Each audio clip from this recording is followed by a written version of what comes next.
Hello everyone, అందరూ ఎలా ఉన్నారండి? దిస్ ఈజ్ సుమా. ఈరోజు మనం సింపుల్ ఎగ్ ఫ్రై ఎలా చేసుకుందామో చూద్దాం. వీడియోని స్కిప్ చేయకుండా చూడండి. ఇది బ్యాచిలర్స్కి బాగా హెల్ప్ అవుతుంది. ముందుగా ఆనియన్స్ని తీసుకొని నీట్గా కడిగి సన్నగా కట్ చేసుకోవాలి. మీరు చాపర్ అయినా యూస్ చేసుకోవచ్చు, లేదంటే నైఫ్తోనైనా కొంచెం సన్నగా కట్ చేసుకోవాలి.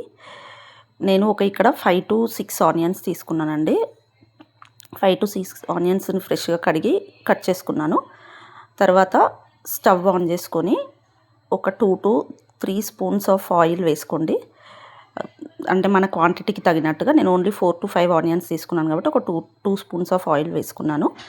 ఆయిల్ హీట్ అయ్యాక కొంచెం ఆవాలు, జీలకర్ర వేసుకోవాలి. ఆవాలు అండ్ జీలకర్ర కొంచెం ఫ్రై అయ్యాక మనం కట్ చేసి పెట్టుకున్న ఆనియన్స్ని ఆయిల్లో వేసుకోవాలి. ఆనియన్స్కి కొంచెం సాల్ట్ యాడ్ చేస్తే అవి బాగా ఫ్రై అవుతాయి. సో ఆనియన్స్ వేసాక కొంచెం ఇక్కడ నేను సాల్ట్ యాడ్ చేస్తున్నాను. సాల్ట్ యాడ్ చేసి ఒక 2 మినిట్స్ని వదిలేసేయండి. తర్వాత ఫ్రై అయ్యాక కొంచెం పసుపు, కొంచెం అల్లం వెల్లుల్లి పేస్ట్ వేసి బాగా మిక్స్ చేయండి. తర్వాత కొంచెం కారం, రుచికి తగినంత మీ టేస్ట్ని బట్టి కారం యాడ్ చేసుకోండి.